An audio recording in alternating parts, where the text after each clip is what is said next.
பெண்கள் பாதுகாப்பு இல்லை, சட்ட ஒழுங்கு இல்லை, பெண்கள் பாதுகாப்பும் இல்லை. எந்த நடவடிக்கையும் போக முடியாது, ஒத்தையில் போக முடியாது, ஒத்தையில் வர முடியாது. எதுவுமே சட்ட ஒழுங்கு கிடையாது.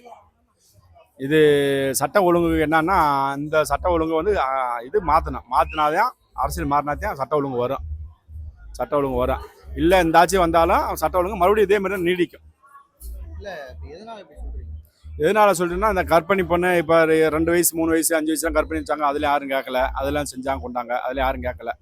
இதை எப்படி இந்த இது இப்படியே போச்சுன்னா இப்படியே அதிகமாக நீடிக்கும். அடுத்து நீ செய்ய தப்பு நான் செய்வேன், நான் செய்ய தப்பு நீ செய்வாங்க.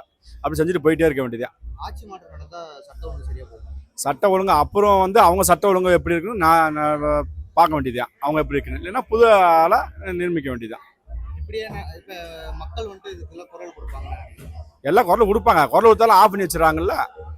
குரல் கொடுத்தாலும் ஆஃப் பண்ணி வச்சிருவாங்க. குரல் கொடுத்தாலும் ஆஃப் பண்ணி வச்சிருவாங்க. அவங்க ஆஃப் பண்ணி வச்சிருவாங்க. சட்ட ஒழுங்குலாம் ஆஃப் பண்ணி வச்சிருவாங்க. 2026 யார் வருவான்னு சொல்ல முடியாது. டிஎம்ஏக்கு வந்தாலும் வரலாம், ஏடிஎம்க்கு வந்தாலும் வரலாம், டிவிக்கு வந்தாலும் வரலாம், சொல்ல முடியாது. யார் வந்தாலும் சொல்ல முடியாது. மக்களோட கருத்து என்னன்னா, டிவிக்கே பாதி, ஏடிஎம்கே பாதி அப்படி நினைச்சிட்டு இருக்கு.